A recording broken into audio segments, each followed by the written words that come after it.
is the Matrix. Control, built to keep us under control and to transform us into this. MaxAnte offers you these transmissions as messages for those of you that sense that things are not as they appear here. With a worldwide culture of systematic, mechanized hypnotic obedience that seeks to take over even more control of you in this world, we respond by hacking through the systems and implementing new ways of freedom and tuning more into the light. If this resonates, then these messages are for you and will assist with enabling you to bring greater clarity and freedom into your life. Now, don't expect anything shared here to make a lot of sense. Everything shared is entirely paradoxical and is for you to interpret and for you to discern what is true. This is not literal advice for you, nor is it to be taken too seriously, because after all, this is your tour on Earth. Life is made up of lots of small stuff. It's not just all the big things that we're looking at doing. It's all the little things throughout the day, the constant decisions.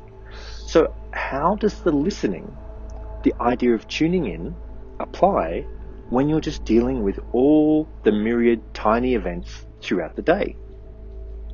Well, as we've already discussed, it's very important to take some time out, to take a bit of time out in the morning to calm yourself down, to be settled, to be focused. If you just rush throughout the whole day non-stop, which is what most people are doing, well, that's certainly how it looks. If you're just running from pillar to post, basically following other people's commands, trying to keep up with all the demands upon you, all the obligations throughout the day, this is going to be very hard, more difficult to implement. But we have to start somewhere. And even if you are jam-packed every day, well, firstly, have a look at that. Is this really the life you want to be living? That's a really important question to answer. When you examine your life, when you fully look at it, start to think and tune in to, is this really the life that I want to be living? And if it's not, well, make a list of all the areas that are not working for you. And get very serious about that, because this is your life and it's nobody else's life and nobody's coming to save you and everybody else wants things from you. So when you see it from that perspective, you recognize that, wow, this is actually, this is pretty serious and I seem to be playing other people's games here. So we've already reviewed a lot of that in the other episodes about the listening. What we want to look at now is how to actually just go through the day. So it starts with you taking time out, meditating, going for a walk in the morning, jogging, exercising, yoga, gym. It's really important to have a little bit of time in the morning, whether it's an hour, whether it's 5 minutes. I know that for myself, I've spent 2 to 3 hours every morning for the last 25 plus years. So that's been essential for me. I will just get up earlier. And when you get up earlier, you give yourself more time and you actually need a bit less sleep when you're really taking care of your body like that. So this is going to give you the space to start noticing and tuning in, because it's all these little things, it's all the little messages here throughout the day that you are possibly missing. Because as we've spoken before, you are a receiver. It's like you're an antenna. And you're either just tuning into frequencies that are bombarding you with disruptions and distractions, and literally like listening to the radio, listening to music and watching things on YouTube and the television and all this stuff just bombarding you. And unless it's under your control, unless you're really being actively tuning in, you're probably being swayed by so many energetic forces that you're not even aware of. And they have set up this system to keep you in a trap of constantly moving forward according to their own agenda, which is to keep the system going. Now we're taking a totally different approach here. It's about you becoming in harmony. It's about you getting in sync with yourself and listening to all those little messages, which are trying to orientate you to take better care of yourself, to be more balanced. So if you're not eating right, if you're not sleeping enough, if you're not just relaxing, Are you hearing little messages that are indicating this? Quite possibly you actually are. What are you paying attention to? Are you paying more attention to the voices from the people around you and the world that could well be yelling at you to keep on rushing? Or are you hearing that little voice in the background that's saying, hey, can we just slow down? Can we just go for a little break and a little walk in the park over there? Can we just have a juice instead of maybe a coffee? Now, there's nothing wrong with any of these things. It's just start noticing the different voices. You're getting different signals on what to do. And this is the listening. It's these different feedbacks coming at you. Some are saying there's this craving. It's just like, have the donut right now. Have the Coke, have the Pepsi, have the beer, have all these different things. But understand that your biological system is quite possibly compromised through toxicity. You see, the more toxins that you place in yourself, whether it be sugar or alcohol or nicotine or caffeine or any of this, so many others, but if you're actively putting toxins in, then understand that in a way, each of those toxins has their own consciousness because they are speaking to you. They place a demand in your mind that is actually indicating what to do next. So, and it's the same with media. It's the same with television. It's the same even with some movies. Not all of them, but you will notice that everything has its own kind of consciousness. Everything is almost like its own hypnotic trance that you have been placed under, that now has you be subservient to these different substances.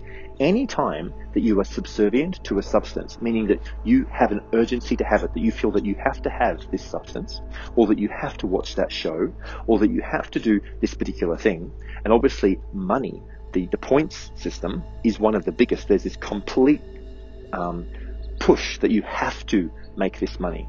And generally, we've created situations in our lives of debts and obligations that keep forcing us down this path.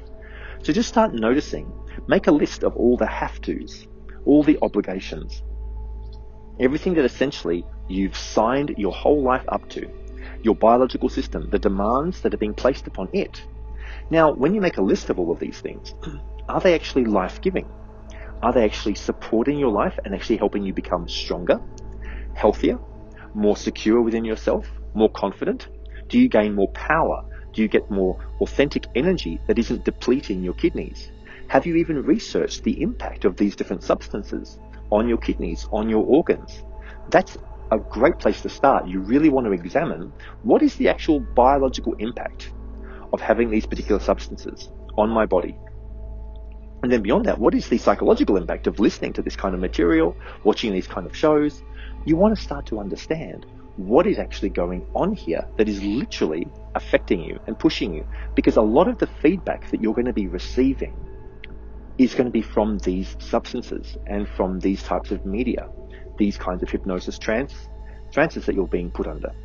So until you detox from these, it's going to be very hard to discern the more positive messages that are trying to come through to you, but you're probably still listening to them. It's just that now, on the one hand, let's take sugar. Sugar is a very powerful drug. It's a very powerful substance that has a huge sway over the world. It's placed a lot of people, billions of people, almost under like a control mechanism because they want more and more sugar. So here you are. Let's say you're at work and you're taking a little break, and your energy's gone down a bit, and so you've gone to the cafeteria, and you can see that there are sweets, there are chocolates, and there are donuts and so forth. Now, you're going to be hearing that voice of, I really just need that. I need that energy hit. Just give it to me right now. But you're probably also going to hear another little message like, I really don't know if that's that good for me. In fact, I know it's not that good for me, but maybe it's just like one more. Maybe we'll start our diet or detoxing. Let's start that tomorrow. And of course, tomorrow never comes. There's only today. Now, when you've been placed under an addictive substance, of which sugar is one, and all those other substances like nicotine, caffeine, alcohol, so many others, basically whenever you feel that if you're not having it, there's any sense of feeling disrupted, you're out of sync, you're not feeling in harmony. If you're feeling like that when you're not having a substance or any particular activity, then that means that you are under the influence of that. Now, that can be quite good. That can be quite fine if the substances and activities are life-giving. they're actually assisting you. Like, let's say working out, going to the gym, or doing yoga. If you don't do that in the week, suddenly you feel less than, you feel depleted. But through your research, and you're looking and you're feeling into the situation, because you're using your body as your barometer, as your instrument, you recognize that this is actually like a life-giving activity. And maybe it's the same with some types of juices, like, green juices, spirulina, or different types of health tonics. Maybe if you don't have them, you also feel a bit down, a bit depleted, not as much energy. Well, that's also, when you research that, you recognize, oh wow, this is because this actually is a boost to my whole immune system. This is boosting my body. And from the research, you've been able to identify that, as well as feeling into it. You've actually felt into it with your body, and you can tell. And so it's completely appropriate to surrender yourself and commit yourself to a regime, to a series of substances and activities that keep on speaking to you and keep on giving to you more life and more energy. You see, that's really the litmus test here. Does something have continual expansive returns, or does it have diminishing returns? So, for example, like coffee, the more you drink that consistently over your life, it can have a depleting effect on your kidneys. And so there's actually like an adrenal drain here. So while it gives you a boost at the moment, like a hit on the day, long term, as in like over many, many years or decades, it can have a depleting effect. So if you feel like researching this stuff, you certainly can. Don't take my word for it. There's a lot of material out there about all of these things. And so this can all be examined. But what we're talking about here is really that inner guidance, that inner voice that is the listening. You could call it, your intuition, if you like. Whatever word works for you here.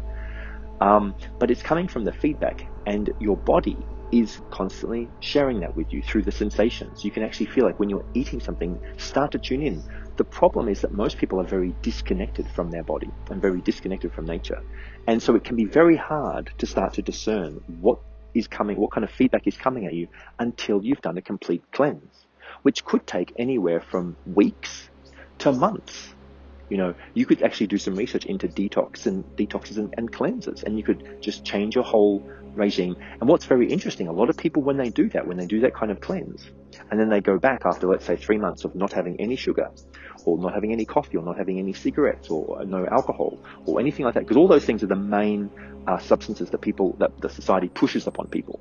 There's like a big push in society to have all those substances. How can you tell? Because whatever is encouraged by the media, whatever is allowed by the politicians, you want to question that first off. It's like, oh, why are they allowing this to come through? Why there's a subtle indication that this is something to have? And obviously the governments, they make a lot of taxes of these substances. So there's a big incentive for these products to keep on being sold, even though there is a big cost to society on people's health benefits. But the main aim here, none of that really matters, because everybody's life is just grist for the mill, for the machine. It doesn't matter that you get sick or depleted. The system actually wants that to happen to you. So you're living in a world that actually wants you to be ineffective and depleted and sick, because then they get to make more money off you the sicker you get. So it definitely fulfills upon the society's ambitions to use up your life. And so, but if you actually want to take back control of your life, and you want to start having more energy and power, then that's not going to be something that you're going to want to tune into or go along with. You don't want to be obedient to a society that wants to drain you and use you up. You've got maybe about 60, 70 years of usefulness for the society. By then it's used up your life. And then after that, it's created a situation of toxicity in your body to make sure that now you can be sick, and it can make further money off you in those last 10 or 20 years. So then you've fulfilled your economic function in the system. And obviously along with that whole time, because you've taken all those substances, you are not able to tune in very well. You've been completely disconnected from your body. You can't feel into nature. You're actually typically afraid of nature. And your body is out of harmony, which means you can't hear these messages. And even if you can, you tend to push them away. So this is about trust and confidence. Where are you placing your trust and confidence? Are you placing it in the little whispering addictive substances that keep telling you to have more of that, to watch more shows late at night, as opposed to, hey, maybe we should just go to bed early. Maybe I should just get some proper rest. And you won't know until you start trying all of this. Everything here is to be experimented with. All of this is one grand experiment your whole life. What happens if you go to bed a little bit earlier? What happens if you go to bed at 10 p.m. instead of 1 a.m. every morning? You see, there's a phrase that says, every hour before midnight is worth two. And so there is definitely biological rhythms here. But also understand that the whole social system has been designed for economics and for power and domination. So everything, even like from the 8 hours of sleep to the 3 meals a day, all of that is a social construct. You can start researching things like 1 meal a day. There's a whole movement called OMAD, 1 meal a day. And I've been doing that myself for quite a while now and discovered that I don't need as much food as what I think. So this means for me, like completely cutting out snacks throughout the day, only having 1, sometimes maybe 2 meals in the day, and things like that. And you could even split up your sleep into several naps throughout the day, if that was to work for you. So, however, all of these things can be researched and experimented with. And so I'd recommend that you start to have a look at that, because even things like hunger. Now, of course, if you were to start having a more restricted diet like that and eating less, there's going to be some, kick from within, some resistance. Because whenever you give something up, when you've been under a hypnotic trance for many years, or maybe even many decades, and you've been socially conditioned to think, eating 3 meals a day is the way to go, I have to do that, then of course you're going to feel uncomfortable for the first week or two, maybe longer, maybe less, it just depends. But understand that all of this can be tested out. You can research it first. I recommend that you always research whenever you're making like a shift in your lifestyle, that you fully research that and start to do this anyway. Start researching health, nutrition, sleep, different styles of eating, and find out what works for you. Don't just listen to the society. Don't listen to everybody else, because everybody else is asleep.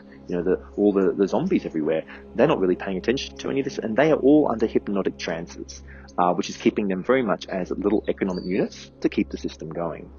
So how are you going to tune in every day and start paying attention? Well, like I said, you're going to need to do detoxes of your body and detoxes of your mind.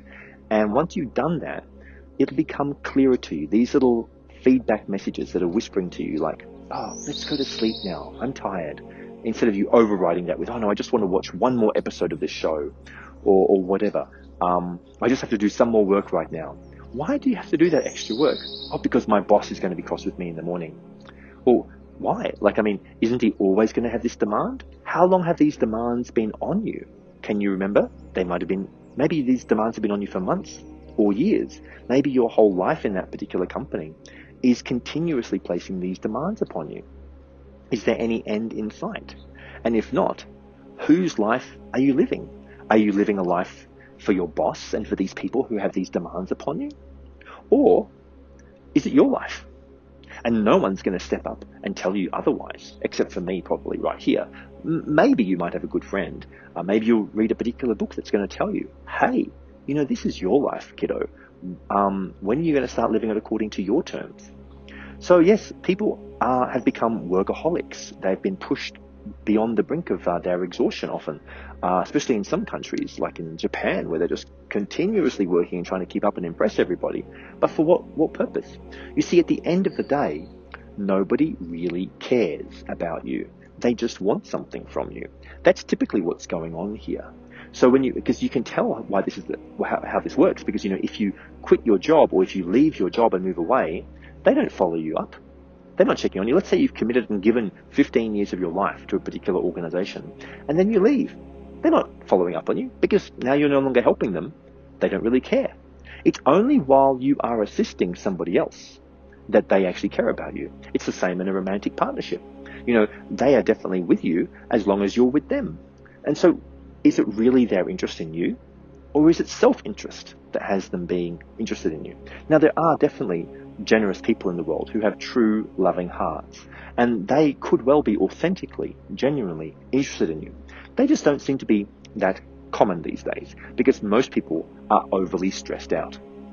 And there could be maybe some organizations that might have your best interests at heart, but in my experience, not really. There may be some people, but very few organizations. Certainly, for example, that Goenka cult, that Goenka organization, I committed and served them for over 20 years, continuously giving them lots of money, lots of service, many hours, helping them out every week. Did I ever hear from them again after I made those big changes? They were not impressed. Part of their sort of paradigm is that, you're not to get divorced really, because that looks bad, because they wanted to have everybody looking perfect. And so, but when I did that, basically I stopped hearing from them. So this is what can happen in life. Once you transgress some organization's rule or somebody's rule, they will just drop you like a hot potato. And so, but while you're inside their system, it's like you're under a hypnotic trance. And so that's where it comes back to the listening, because it can be so hard for you to discern and feel into what is the authentic feedback coming to you that's going to help guide you in a life that is of greater value for yourself. And that's why I'm talking about detoxing from a lot of things, not just foods and drinks, but relationships, people, organizations, work, you name it. Have a look at what you're serving, and is it really serving you? And then, of course, on a day-to-day basis, it's about looking after yourself, because, like I said, nobody else is going to do that for you. And it really is very mundane. We're talking about like drinking enough water if you're feeling you may be dehydrated, having, quality fruit and vegetables, if you're enjoying eating that sort of thing. So having some good quality nutrition every day. It also is about having a good amount of sleep and rest every day, having a little bit of time out for yourself to go for a walk and maybe be with the trees or with nature every day if you can. That's really got to be a priority. Having clean air, having some time for meditation, having some time for exercise, brushing your teeth. Like, quite seriously, like all of these things are essential, and you will find at all these points in the day, because every day is pretty much the same in terms of its rhythm. Like the sun comes up, there you are lying in bed, and how are you feeling when you're in bed? Are you feeling like jumping up and getting into the day? And if you're not, what's that about? Because there is some kind of message being transmitted to you that is saying, hey, maybe things are out of alignment here. Because the beginning of the day is the indicator for how in touch and how in love you are with your life. And so if you're not feeling lit up about what lies ahead for you that day, really start to look at that. So this is where the first bit of feedback will come at you. Are you remembering your dreams? Or is everything too foggy? And if it's too foggy, if you can't tune in when you're first waking up, then there's probably too much toxicity there. And so that's another thing for you to start noticing. If you're actually waking up feeling exhausted and you've just had 8 hours sleep or even 6 or 7 hours sleep, what's that about? Like maybe you've even had 9 or 10 hours and you're still exhausted. Wow. Then you've probably really depleted your adrenal glands and your kidneys, and you would need to do some very intensive, serious work to build back up your energy system. So these are very important steps to start just noticing as the day begins. And the next thing, I'm feeling thirsty. Maybe you're feeling thirsty. And then what are you reaching for? Are you going straight for a cup of coffee, or are you going for a glass of water with lemon juice in it, which is a great way to start the day? And so, but you won't know all of these things unless you start experimenting with them. And so, but this little voice that's speaking to you, that's saying, oh, let's get up now. Let's go do this. Let's go to the gym. Oh, I don't want to go to the gym. I'm too tired. Or you want to pay attention to this, because this is the feedback on a moment by moment basis. And keep tuning in to that feedback that is aligning with providing you with a better, healthier, more energized life. Really listen to that. Place your trust in the voice, in the messages that are coming at you from your body and your mind and the world, any messages that are encouraging you to take positive steps, that are encouraging you to go and visit or talk to a positive person, and to avoid those people that are draining you and taking you down. So every other message that's telling you that, coming from a fear base, like, oh, we have to do this. No, we can't stop doing this. Really start to question that and start to write them down. Write down all the statements that are coming at you, telling you that you have to do things, and that if you don't, that things will be very bad. And start to really question them. And then start to make a list of all the little positive messages that are coming through your mind and are coming through to you from the feedback. And start to go, wow, maybe I should really listen to that. And it might start to lead you in a direction that might look at where it looks like you have to take some very big changes. But that doesn't have to happen this week or even today. You can make a whole plan for that. Remember, this is your life and there's no rush. Although sometimes there is a rush, and sometimes it's appropriate to do things with speed. Again, each situation is completely unique.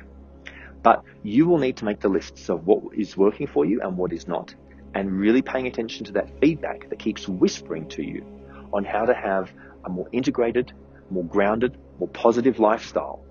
Whenever you're about to do something, maybe you might want to start practicing activities in the day like this, where you just pause for a moment and feel into the feedback.